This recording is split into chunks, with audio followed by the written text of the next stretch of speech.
Every day, we scrub, we spray, we sanitize. We have built an entire modern existence around the idea that a perfectly sterile surface is the ultimate shield against sickness. And for a long time, that mindset made complete sense. A century ago, sweeping raw sewage from the streets and filtering urban water supplies saved millions of lives from diseases like cholera and dysentery. But that necessary, life-saving war against urban pathogens eventually crept inside our homes.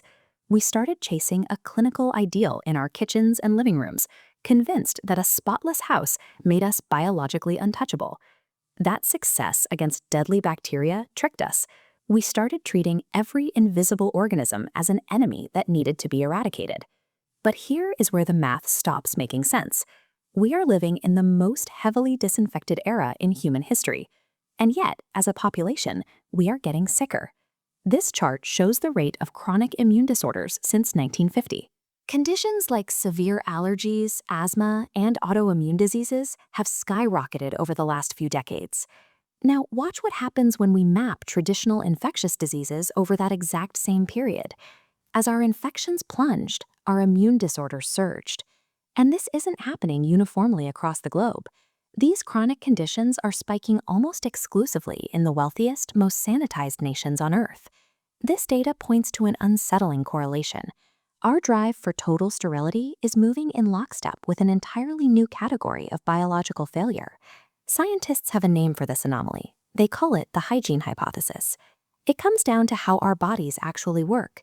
Your immune system isn't born fully programmed. Think of it more like a blank hard drive. It acts as a learning algorithm that requires a constant stream of environmental data to calibrate itself, and the data it craves during early childhood is exposure. It needs to interact with common dirt, everyday microbes, and completely harmless bacteria to figure out how the physical world operates. Imagine a modern infant crawling across a floor just wiped down with industrial bleach. There is zero microbial diversity to interact with. By designing hyper-sterile environments, we are inadvertently starving our developing immune systems of the exact information they need to learn how to protect us. Without proper training data, a developing immune system doesn't just sit idle, it gets nervous. Without a steady stream of real pathogenic enemies to practice on, that uneducated system becomes hypersensitive. It starts panicking and launching full-scale military assaults on completely harmless specks of dust or food. That cellular panic translates directly into severe reactions. The body misidentifies something as ordinary as pollen or a peanut as a lethal threat, which triggers an asthma attack or severe anaphylaxis. And in the most severe cases, this bored, uncalibrated defense mechanism turns completely inward. It starts systematically hunting and destroying the body's own healthy tissue, which is exactly what an autoimmune disease is. We eliminated the external threats, and in response, our biological defense system mutated into the aggressor. So how do we fix this? The answer is definitely not to abandon basic hygiene and invite preventable plagues back into our cities. Modern sanitation is absolutely vital. If you are operating in a surgical ward or fighting off an acute viral outbreak, you want a perfectly sterile environment. Our mistake was taking that extreme clinical level of sterility and deploying it inside our own living rooms and backyards, where it frankly doesn't belong.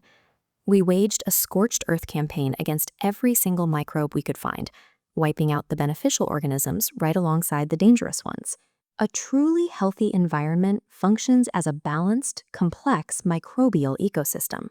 We have to start intentionally exposing ourselves, and especially developing children, back into the natural world to give their immune systems a proper education. Direct interaction with the natural world, like hands in a garden, provides children with the microbial diversity required for long-term biological protection. True physical resilience doesn't come from total isolation. We're learning that sometimes